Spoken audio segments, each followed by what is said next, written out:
Hello everyone, welcome back to my YouTube channel. I'm Devindi. ඉතින් ඔන්න අදත් මම ආවේ ගෑනු ළමයින්ට ගොඩක් වැදගත් වෙන විදිහේ වීඩියෝ එකක් අරගෙන. ගෑනු ළමයි දැනගෙනම ඉන්න ඕනි බියුටි ටිප්ස් ටිකක් තමයි අද වීඩියෝ එකේ තියෙන්නේ. ඉතින් වීඩියෝ එක ඉවර වෙනකම්ම ස්කිප් නොකර බලන්න කියලා මං ඉල්ලනවා. මොකද ගොඩක් වැදගත් වෙන ටිප්ස් ඔයාට මගේ අරෙන්න පුළුවන් ඔයා වීඩියෝ එක ස්කිප් කරන්න ගියොත් එහෙම. එහෙනම් අපි වීඩියෝ එකට ගිහලා බලමු මොනවද මේ ටිප්ස් ටික කියලා. පිරිපුන් පියයුරු කියලා කියන්නේ ගෑනු ළමයෙකුට ගොඩක් වැදගත් වටින දෙයක්. ඉතින් පියයුරු සමහර වෙලාවට එල්ලා වැටෙන්න බලනවා අපේ එදිනෙදා පුරුදු වගේ දේවල් නිසා. ඉතින් පියයුරු එල්ලා වැටෙන එක නතර කරගන්න ඔයාලට ගෙදරදිම කරන්න පුළුවන් එක්සර්සයිසස් ටිකක් තමයි මුලින්ම මම කියලා දෙන්න යන්නේ. පළවෙනි එක තමයි මේ පල්සිං ප්‍රේයර් කියන එක්සයිස් එක. මෙතෙන්දී අපි කරන්නේ අපි වඳිනවා වගේ අත් දෙක හදාගෙන ඒක මෙන්න මේ විදිහට උඩට යටට කරන එක. මේකෙන් ඔයාට කැමති ප්‍රමාණයකට කරන්න පුළුවන්. හැබැයි ඔයා කරන හැම එක්සයිස් එකක්ම එක සමාන වෙන්න ඕන. ඒ විදිහට 30ක් කරා නම් අනිත් විදිහට 30ක් කරන්න ඕන. ඊළඟ එක්සයිස් එක තමයි මේ ආර්ම් ස්විංග්ස් කියලා කියන්නේ. මේකත් ගොඩක් හොඳ එක්සයිස් එකක් ඔයාගේ බ්‍රෙස්ට් ලිෆ්ට් කරන්න. ඊළඟ එක්සයිස් එක මේ පාම් ප්‍රෙස් බැක් කියන එක්සයිස් එක. මේ හැම එකක්ම ඔයාට ගැලපෙන විදිහට රුටීන් එකක් වගේ ඔයාලට හදාගන්න පුළුවන් Pinterest වගේ ඇප් එකක් යූස් කරා නම්. ඊළඟට අපි මේ කරන එක්සයිස් එකෙන් අපේ බ්‍රෙස්ට් ලිෆ්ට් වෙනවා වගේම අපේ අපර් බොඩි එකේ තියෙන ෆැට් අඩු කරගන්නත් අපිට උදව් වෙනවා.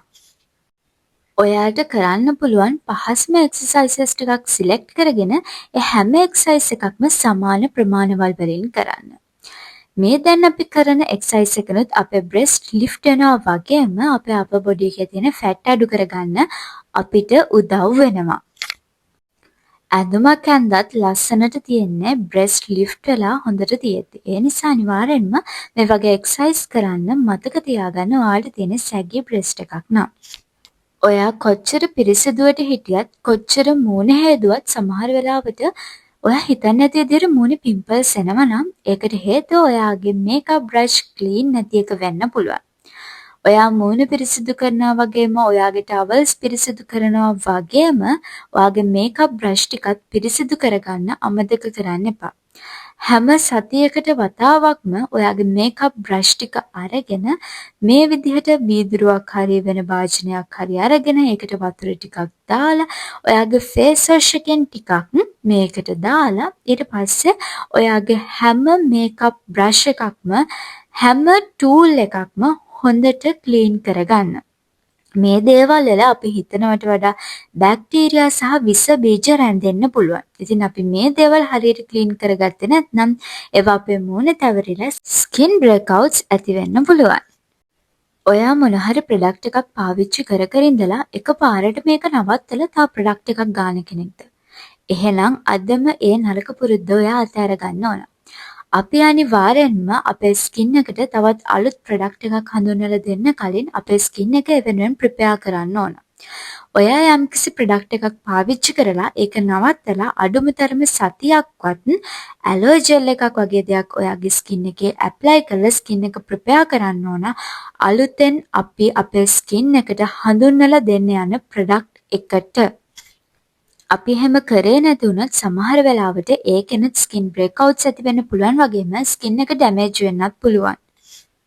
අනිවාර්යෙන්ම ඔයා ස්කින් එකට අලුත් ප්‍රොඩක්ට් එකක් හඳුන්වලා දෙන්න කලින් මේ විදිහට ඔයාගේ ස්කින් එක ඒ දෙයට සූදානම් කරන්න. ඔයා කලින් පාවිච්චි කරපු ප්‍රොඩක්ට් එක නවත්තලා සතියක විතර කාලයක්වත් ඉඳලා ඔයා අලුතෙන් ස්කින් එකට හඳුන්වලා දෙන ප්‍රොඩක්ට් එක අනිවාර්යෙන්ම හඳුන්වලා දෙන්න. හොඳින් මතක තියාගන්න. ඒක මොන ප්‍රොඩක්ට් එකක් වුණත්, මොයිස්චරයිස් එකක් වුණත්, සීරම් එකක් වුණත්, එහෙම නැත්නම් සන්ස්ක්‍රීන් එකක් වුණත්, ඒ ඕනෙම දෙයක් කලින් එක නවත්තලා සතියක විතර කාලයක් ඉඳලා අලුත් එක හඳුන්වලා දෙන්න. ඒ අතරතුර අනිවාර්යෙන්ම ඇලෝ ජෙල් එකක් වගේ දෙයක් ස්කින් එක මොයිස්චරයිස් කරන්න පාවිච්චි කරන්න. සාමාන්‍යයෙන් ඔයත් මොකක් හරි දෙයක් ගත්ත ගමන්ම මූණේ ගාන කෙනෙක් නම් අන්න ඒකත් ඔයා කරන ලොකු වැරැද්දක්. අපි සාමාන්‍යයෙන් ඕනෙම අලුත් ප්‍රොඩක්ට් එකක් අපි ස්කින් එකට හඳුන්වලා දෙන්න කලින් ඒක පොඩ්ඩක් ටෙස්ට් කරන්න ඕනේ. එහෙම නැත්නම් මෙන්න මේ විදිහට ඇලර්ජික් වෙන්න පුළුවන් ඒ දේවල් අපේ ස්කින් එකට. අපි දන්නේ නැහැනේ අපි ගන්න හැමදේම අපිට හරියනවද කියලා. ඒ නිසා අලුත් දෙයක් මූණට ස්කින් එකට පාවිච්චි කරන්න කලින් අනිවාර්යෙන්ම මේකෙන් අපිට ඇලර්ජි වෙනවද කියලා බලලා ඉන්න. ඒක බලන්න පුළුවන් ලේසිම ක්‍රමය තමයි ඔය අලුතෙන් පාවිච්චි කරන්න යන ප්‍රොඩක්ට් එකකින් ටිකක් අරගෙන ඔයාගේ මෙන්න මේ කන පිටිපස්ස ප්‍රදේශයේ සහ ඔයාගේ මැණික් කටුව ආශ්‍රිත ප්‍රදේශය ආලේප කරන්න. එහෙම ආලේප කරලා ටික වෙලාවක් තියන්න ඕනේ. පැය කාලක් වගේ යද්දී ඔයාට කිසිම ප්‍රශ්නයක් ඇති වෙන්නේ නැත්නම් ස්කින් එකේ ඒ ප්‍රොඩක්ට් එක කිසි ප්‍රශ්නයක් නැතුව බයක් නැතුව ඔයාට පාවිච්චි කරන්න පුළුවන්. හැබැයි ටික වෙලාවක් යද්දී මේ තැන් රතු වෙලා ඉදිමිලා කසන්න වගේ ගන්නවා නම් අනිවාර්යෙන් මේ ප්‍රොඩක්ට් එක ඔයාට ඇලර්ජි වෙනවා. ඉතින් ප්‍රොඩක්ට් එකක් විතරක් නෙමෙයි ෆේස් පැක් එකක් ස්ක්‍රබ් එකක් වුණත් ඔයා ඉස්සෙල්ලාම පාවිච්චි කරන්න කලින් සම්පූර්ණයෙන්ම මේ විදිහේ පැච් ටෙස්ට් එකක් කරලා ඉන්නවා නම් ගොඩක් හොඳයි. වෙළඳ පොලේ ගොඩාක් ස්කින් කෙයාර් ප්‍රොඩක්ට්ස් තියෙනවා. ඒ වගේම එක එක විදිහට හදපු රුටින්ස් වර්ගත් ගොඩක් තියෙනවා. ඉතින් මේ දේවල් ඇඩ්වර්ටයිස්මන්ට්ස් වීඩියෝස් මේ වගේ ගොඩක් දේවල් බලලා අපි පුරුදුලා ඉන්නවා ගොඩාක් ඡාති අපේ ස්කින් කෙයාර් රුටින් එකට පාවිච්චි කරන්න. අපේ මූණට පාවිච්චි කරන්න. හැබැයි ඔය ගොඩක් ඡාති ඒ කියන්නේ එකපාරකට 7-8ක් මූණේ ගානවට වඩා ඔයාට අත්‍යවශ්‍යම කරන ස්කින් කෙයාර් ප්‍රොඩක්ට්ස් ටික විතරක් පාවිච්චි කරනකින් ඇත්තටම ගොඩක් හොඳ ප්‍රතිඵල ලබා ගන්න පුළුවන්. ඒක මම පෞද්ගලිකව අත්දැකපු දෙයක්. එක ස්කින් කෙයාර් ට්‍රෙන්ඩ්ස් ආවත් ඒ හැම දෙයක්ම අන්ධ විදිහට ෆලෝ කරනවට වඩා අපිට ගැළපෙනම දේවල් ටික විතරක් තෝරගන්න එකෙන් ඇත්තටම හොඳ රිසල්ට් එකක් අපිට අරගන්න පුළුවන්. සාමාන්‍යයෙන් අපේ ස්කින් එකට අත්‍යවශ්‍ය වෙන්නේ අපේ ස්කින් එක පිරිසිදු කරන්න, ඊට පස්සේ ටෝන් කරන්න, මොයිස්චරයිස් කරන්න සහ ස්කින් එකට හිරු ඇලෙන ආරක්ෂාවක් ලබා දෙන්න අවශ්‍ය කරන ප්‍රොඩක්ට්ස් ටික විතරයි. ඊට අමතරව ස්කින් එකේ මොන හරි ප්‍රශ්න තියෙනවා නම් සීරම් එකක් වගේ දෙයක් අපිට පාවිච්චි කරන්න පුළුවන්. එහෙම නැත්නම් දකින දේ අපේ ස්කින් එකට පාවිච්චි කරන්න ඕනේ වෙන්නේ නැහැ. මම අර කියපු ප්‍රධාන දේවල් 3-4 විතරක් ආලේප කරන එකෙන් ස්කින් එකට හොඳ ආරක්ෂාවක් ලැබෙනවා වගේම ස්කින් එක ග්ලෝ කරගන්නත් ස්කින් එක ලස්සන කරගන්නත් අපිට පුළුවන් වෙනවා. ඒ නිසා ඔයාට අද ඉඳන් පුළුවන් බොරුවට අනවශ්‍ය වියදම් කරන්නේ නැතුව අත්‍යවශ්‍ය දේවල් ටික විතරක් අරගෙන හොඳ ස්කින් කෙයාර් රුටින් එකක් ඔයාටම කියලා හදාගන්න. මූණට සන්ස්ක්‍රීන් ගාද්දී බෙල්ල අමතක කරන කෙනෙක්ද ඔයා? එහෙනම් අනිවාර්යෙන්ම ඔයාගේ මූණ එකපාරටක් බෙල්ල එකපාරටක් විදිහට තමයි තියෙන්නේ. අනිවාර්යෙන්ම අපි මූණට ගාන හැමදේම අපේ බෙල්ලටත් ගාන්න ඕන. විශේෂයෙන්ම සන්ස්ක්‍රීන් එකක්. මොකද අපි ඇඳුමක් ඇඳහම ගොඩක් වෙලාවට අපේ බෙල්ල ඒ ඇඳුම් වලින් කවර් වෙන්නේ නැහැ. ඉතින් හිරු එළියට නිරාවරණය වෙන හැම ස්ථානයකම අපි අනිවාර්යෙන්ම sun protection එකක් ඇප්ලයි කරන්න ඕන. විශේෂයෙන්ම අපේ බෙල්ල. ගොඩක් අය මූණ හරිය විතරක් ඉක්මනට SPF ප්‍රොටෙක්ෂන් එකක් තියෙන සන්ස්ක්‍රීන් එකක් මොන හරි ඇප්ලයි කරගන්නවා. හැබැයි බෙල්ල අමතක කරනවා. ඒ වැරද්ද අදින් පස්සේ කිසිම වෙලාවක කරන්න එපා. බෙල්ල ඉස්සරහ කොටස විතරක් නෙමෙයි බෙල්ල පිටිපස්ස කොටසක් තියෙනවා. ඒ ටික අමතක කරන්නත් එපා.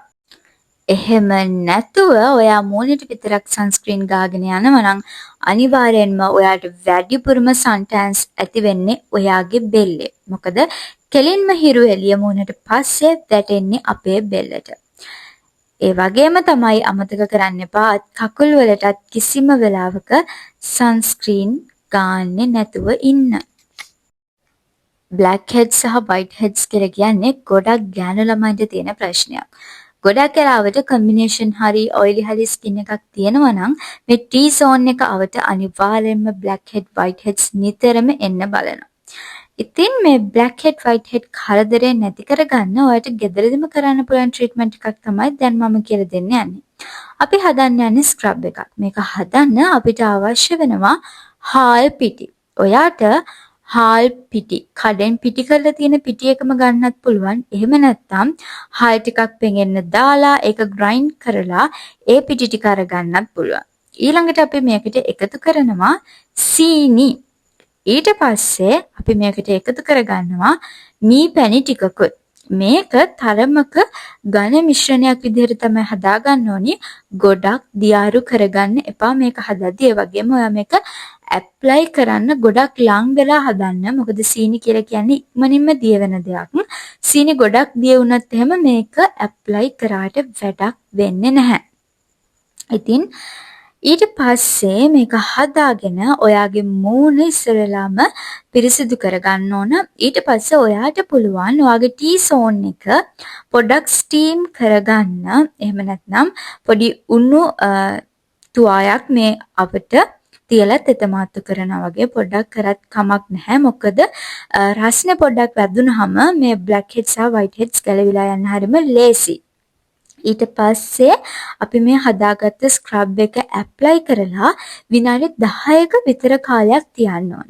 ඒ තියලා ඔයාට පුළුවන් මේක ස්ක්‍රබ් කරලා මූණෙන් ඉවත් කරන්න.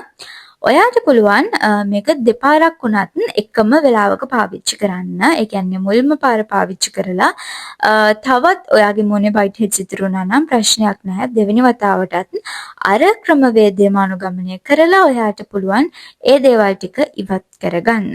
ඉතින් අඩු වියදමකින් ගෙදරදී හදාගන්න පුළුවන් හොඳ ස්ක්‍රබ් එකක් තමයි මේක. ඔයාට මුළු මූණට මේක පාවිච්චි කරන්න පුළුවන්. කිසිම ප්‍රශ්නයක් නෑ. ගොඩක් වෙලාවට ඔයිලි ස්කින් එහෙම තියෙන අයට මුළු මූණෙම වයිට් හෙඩ්ස් ඇති වෙන්න බලනවා.